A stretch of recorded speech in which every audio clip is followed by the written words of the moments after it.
Bonsoir, moi c'est Rihanna Traoré. Si c'est votre première fois sur la chaîne, faites deux choses. Souscrivez s'il vous plaît à la chaîne et n'oubliez pas d'appuyer sur la petite cloche de notification pour voir toutes nos autres vidéos. Aujourd'hui, on parlera d'un sujet qui nous touche, les gens qui finissent leurs études mais qui n'arrivent pas à trouver du boulot. D'abord, j'aimerais dire que ça dépend vraiment de plusieurs facteurs. Le premier facteur, c'est quel type de diplôme est-ce que vous aviez fait. Le problème, ce n'est pas d'avoir des diplômes, mais c'est d'avoir des diplômes qui puissent vous permettre de travailler. Vous conviendrez avec moi que quelqu'un, par exemple, qui a fait de la philosophie et quelqu'un qui a fait du nursing ne seront pas sur le même pied d'égalité sur le marché du travail parce que les nurses sont beaucoup plus demandées que quelqu'un qui a fait de la psychologie. Et qu'est-ce que vous avez fait comme diplôme?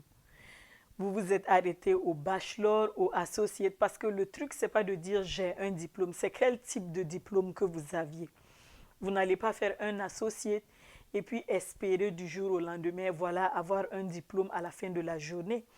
Il faut de plus en plus, des diplômes un peu plus poussés pour pouvoir prétendre à des boulots. Donc, il y a déjà cet aspect-là aussi. Et aussi le troisième aspect, vous avez votre diplôme. Est-ce que pendant votre diplôme, qu'est-ce que vous aviez fait? Est-ce que vous aviez fait des stages qu'on appelle ici des internships? Est-ce que vous avez fait des internships dans votre domaine? Parce que le truc, ce n'est pas de finir un diplôme avec zéro expérience, avec zéro internship, et puis espérer, voilà, parce qu'on a dit que si j'ai un diplôme, je dois avoir un boulot. Malheureusement, ça ne se passe pas comme ça. Et même dans vos pays d'origine, je ne pense pas que ce soit comme ça que ça marche. Il y a beaucoup de gens qui chôment dans tous les domaines, même, parce qu'ils ont, même avec leur diplôme. Donc, ne pensez pas que voilà, donc je ne vais pas aller à l'école parce qu'on a dit que je pensais que si j'avais des diplômes, voilà, j'allais avoir du boulot. Mais essayez de mettre toutes les chances de votre côté. Et quand vous venez nouvellement ici aux États-Unis, faites des diplômes qui puissent vous permettre d'avoir des boulots. Je pense que ça, c'est vrai dans tous les, même pas uniquement pour la diaspora, ça, c'est vrai pour tout le monde, qu'il soit ici ou qu'il soit en Afrique, n'importe où. Faites des diplômes qui puissent vous permettre de travailler. Vous conviendrez avec moi que si vous venez ici, vous inscrire, je ne sais pas, en littérature ou en anglais, ce sera beaucoup plus difficile pour vous d'avoir du boulot que quelqu'un, voilà, qui s'est par exemple inscrit pour faire un master en engineering, computer engineering. Vous êtes d'accord avec moi pour cela? Donc, il faut qu'on arrive à faire la part des choses. Et aussi, pour ceux qui sont là depuis longtemps, il y a plusieurs facteurs qui ont suivi la récession. À cette période-là, il y a beaucoup de gens qui ont perdu leur boulot. Énormément de personnes ont perdu leur boulot ou qui avaient du mal à trouver du boulot à cette période-là. Sachez que c'était une période difficile, non pas pour uniquement la diaspora, même pour les autochtones, les nationaux qui sont ici, nés et grandis ici. C'était difficile également pour eux. Donc tout ça, ce sont des facteurs à considérer. Il y a des États là où le taux de chômage est beaucoup plus élevé. Si vous vivez dans ces États-là, ce sera beaucoup plus difficile pour vous d'avoir du boulot. Il y a des États également là où c'est beaucoup plus facile d'avoir du boulot. Par exemple, si vous êtes au Texas, c'est vraiment un exemple.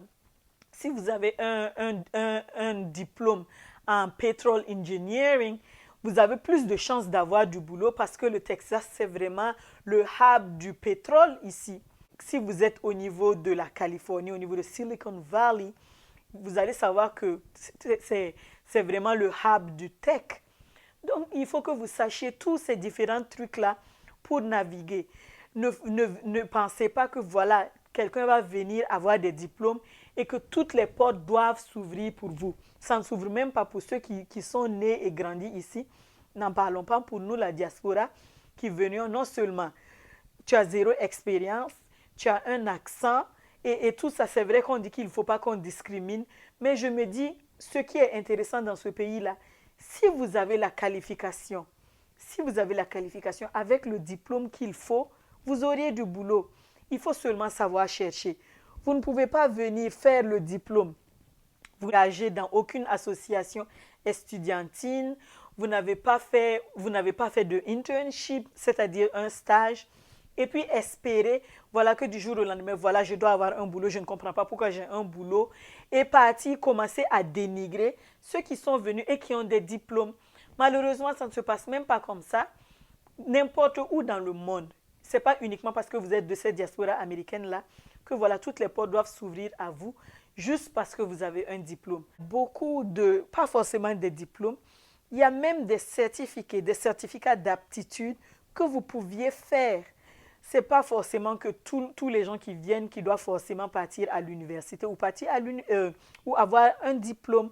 Il y a des certificats d'aptitude qui vous permettront d'avoir même votre propre compagnie. Par exemple, les certificats pour être plombier, les certificats pour être électricien. Il y a beaucoup de ces petites choses-là que vous pouviez faire et tirer votre épingle du jeu. Donc, vraiment, je voulais vraiment rassurer les gens qui disent que non, si tu fais les diplômes, tu ne vas même pas avoir du boulot. Ce n'est pas vrai. Par exemple, il y a un cas, il y a une dame que je connaissais, elle partait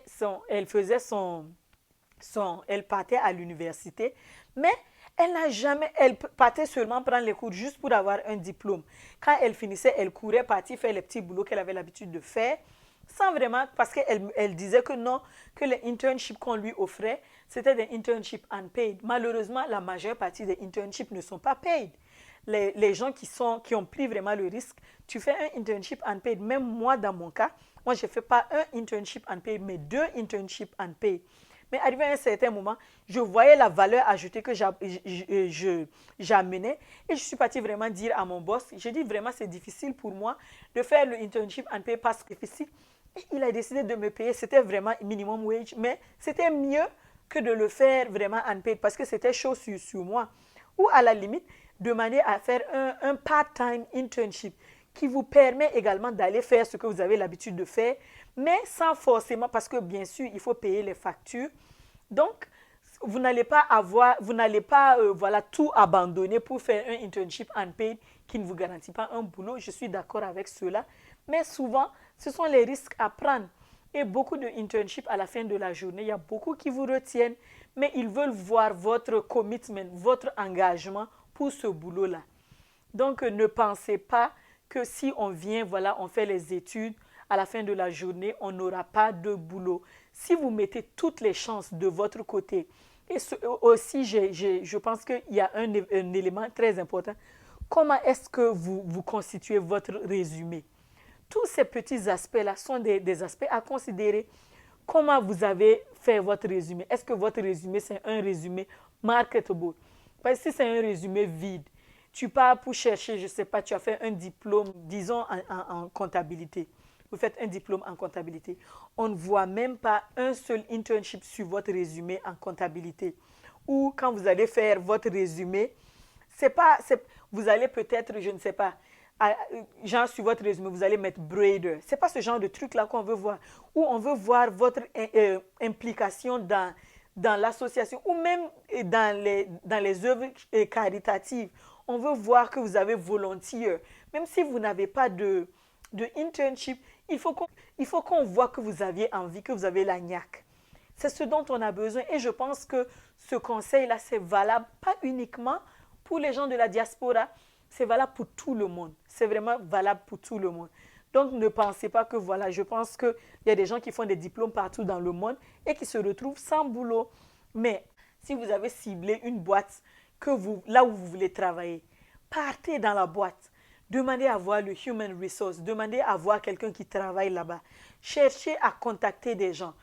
En général, même dans les universités, ils ont des portals. Ils ont des portals là où on poste les boulots. Et souvent, c'est les professeurs.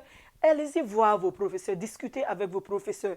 Demandez-leur s'ils connaissent des gens qui veulent embaucher des gens. Tout ça, ce sont des choses à faire.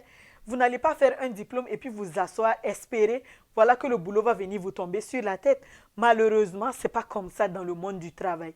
Et moi, c'est ce conseil que j'avais à donner. Donc, si vous venez, sachez quel diplôme vous faites, quels sont les diplômes, les hot jobs comme on dit, quels sont les hot degrees qui vont vous mener au boulot. Genre actuellement, vous voyez que le monde est shut down. Le monde est shut down. Donc, tous ceux qui sont à mesure de travailler de la maison, c'est eux qui se font de l'argent. C'est pour une autre vidéo, on va discuter de ces genres de quel genre de boulot vous pouviez faire de la maison, quels sont les trucs que vous pouviez faire, même pas avec beaucoup de diplômes. Il y a d'autres alternatives pour faire des boulots décents, pas forcément que ceux qui vous fatiguent, comme on dit. Vous avez raté notre vidéo sur ce que vous devriez savoir sur les tax returns.